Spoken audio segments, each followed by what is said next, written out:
I love that shirt. I was going to wear it today, and I thought, oh, I better not. So remind me, what was your part in this film? I was one of the co-writers for this film. Also, I have 2 other movies premiering today. Scooby-Doo Return of Zombie Island and Lego Batman Family Matters. So how did those movies help you kind of like, help you with this one, right? Being the co-writer for this one? So this one was Mendicau, this wonderful producer on the show, Sandy, brought me in. She had worked with me on all the Lego movies. And I've been doing a lot of stuff at Warner, and they wanted me to come in and help out Marley and Jeff with the script. And all those movies, if you watch them, I have a penchant for big action and silliness, and that just kind of helped out. The great thing about animation is this incredibly collaborative exercise where there's artists at every level just kind of adding to it, and you have to be kind of egoless in that sense because the storyboard guy will oftentimes come up with a better joke, and you're like, oh damn it, I should have figured that out. Or, the voice actor will suddenly say it in a way that you're like, oh, that's much better. And the glory is, as a writer, you can kind of take some of that credit, but the reality is, they're like genius level, craftsmen at every level. And my job is just, I think one of my talents lies, I never knew this word, my wife taught it to me, it's called ideation. I have a lot of ideas, and I drink a lot of Red Bull. And so I just come in as like an idea factory and like, how can I help you? How can I help you? Okay, not that. What about this? Okay, not that. What about this? Open another Red Bull. Okay, what about that? And Jeff, who you met, he's particular and he has a vision, and he's kind of a certifiable genius. And the thing is, like I said, watch this space. He's the type of guy that at some point the studio's going to figure out, we're going to give him a big movie and we're going to give him 4 years to do it, and you're going to see something remarkable, because he is, I never worked with somebody that just cares so much and like deeply invested in what's going on and wants to make it perfect, like just absolutely wants to make it perfect. And I learned a lot working for him. It was a ball, and I just wanted to keep feeding the idea monster. Like, well, what about this? What about this? What about this? So I think that was my function, and hopefully I helped. So were there any difficulties or challenges that came up along the way of helping bring the story to life? Well, with making anything, this is the thing. Before I got into the entertainment business, I was just a supreme fanboy that would get angry at everything. And like, why didn't they do this or why didn't they do this? And now that I'm on the other side, I'm like, oh, it's remarkable you make anything, because there's so many gatekeepers and there's so many hurdles you have to jump through in order to get anything.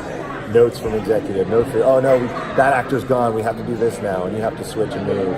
So when you see anything good, it's remarkable. For me, the idea thing is I do feel like I have unlimited glut of ideas, but as somebody described it as, it's almost like you're doing math, and I'm not good at math. So, after you're done talking story or talking ideas, there's an exhaustion that takes over. Like after this, I'm just going to be like, oh, just kill me, But that was the struggle, is to keep up the energy, keep up the enthusiasm for something that you're doing, and keep willing to dig down and come up with more ideas and more ideas. So you're like, I gave you 50. Where's that? They went, but we want 51. And you're like, okay, so. That was a challenge. Do you think the fans who have been railing against Teen Titans Go for years and just doing YouTube video after YouTube video about Teen Titans Go and why it's bad, and now that they're finally getting to see a new Teen Titans story, do you think they'll finally be satisfied, or do you think they're still going to be miserable? No one's ever going to be satisfied. I mean, this is the thing.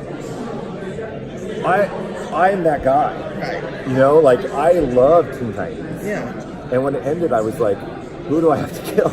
And there are people I work with.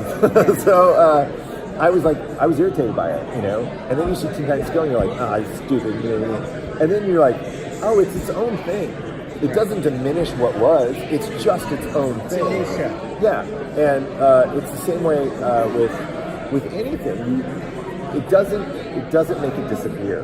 And if we've known anything, this is the thing that I hope everybody understands. it doesn't take away from it. It's just a different thing, and that doesn't mean that's not going to exist in the future, because if you watch anything, I guarantee you, if everybody goes and watches Teen Titans on DC Universe app at the level they're watching Young Justice, suddenly there's going to be a conversation somewhere about, well, can they both exist, you know, at the same time? You know what I mean? So there is that kind of like, money talks a little bit, at a higher level. But as a fan, I don't think this is the last we'll see of Teen Titans. I've never thought that. They're rebooting Gilmore Girls. Picard is coming back. You know what I mean? They brought back Brave and the Bold. Yes. Scooby-Doo. Yes. They did Justice League. And I was the same way with Brave and the Bold. I was the jerk that was like, oh, that Batman. That doesn't look like the Batman that I love. And then you watch it, you're like, this is really good. It's a totally different entity. And that's the thing. They can all exist. And that's what this is kind of. It's like, look, there's a universe this exists, and there's a universe this exists, and they can kind of coexist in a very funny manner. But that doesn't mean those stories haven't. I don't believe those stories have ended in either verse. Will the Teen Titans will they learn the benefits of running around being silly and stuff? Maybe. You'll have to find out. That's why you have to purchase it on digital download. I wish I knew that.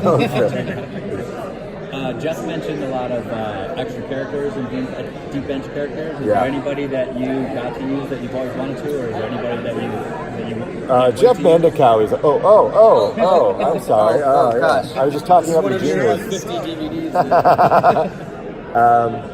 No, not for me. I mean, I have one character that I desperately want to use, and I keep begging them to let me use them, which is Ted Cord Blue Beetle was my thing, and I'm still upset they shot him, but he's back. But that's always been the one I want to use in everything, and I'll pitch it at like the most inopportune times. It'll be like somebody, Ted Cord Blue Beetle. They're like, he has nothing to do with it. It's like, yeah, but he's awesome.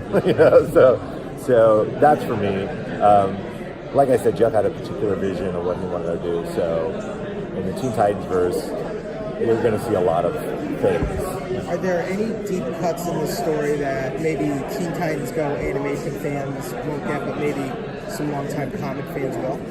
I don't know. I